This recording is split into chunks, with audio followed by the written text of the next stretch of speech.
స్థాయి నుంచి అంతర్జాతీయ స్థాయి వరకు కూడా ఈ ఖోఖో ముందుకు పోతా ఉంది.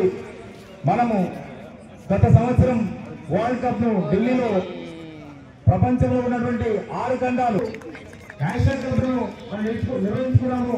రేపు 2030లో జరిగేటువంటి కామన్వెల్త్ క్రీడలు ఖోఖోను అఫీషియల్స్ గా ఎంట్రీ చేశారు, మనకి ఎంట్రీ ఇచ్చారు.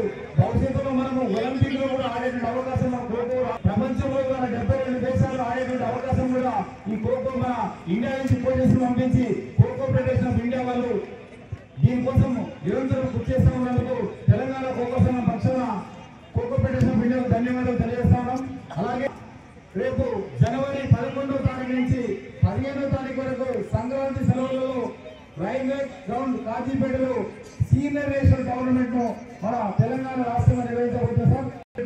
సీనియర్ క్రీడాకారులు మన తెలంగాణ జట్లు కూడా దేశంలో ఉన్నటువంటి 28 రాష్ట్రాలతో పాటు కేంద్రపాలిత ప్రాంతాలు అలాగే వివిధ డిపార్ట్మెంట్ రైల్వేస్ కావచ్చు, police department, border security forces కూడా 40 ఉమెన్ 40 మెన్ టీం కూడా పాల్గొనేటువంటి సందర్భం ఉంది సార్.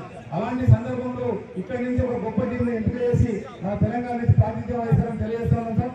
మీలాంటి ఒక పెద్దల యొక్క సహకారంతో ఈ రోజు గ్రామీణ స్థాయి క్రీడను ముందుకు తీసుకెళ్తున్నాము. భవిష్యత్తులో కూడా ఈ పెద్దపల్లి జిల్లాలో ఈ ప్రాంతంలో గొప్పగా ఆడినటువంటి క్రీడాకారులు ఎంతో మంది ఉన్నారు. అంతర్జాతీయ స్థాయిలో, జాతీయ స్థాయిలో పేరు తెచ్చినటువంటి క్రీడాకారులు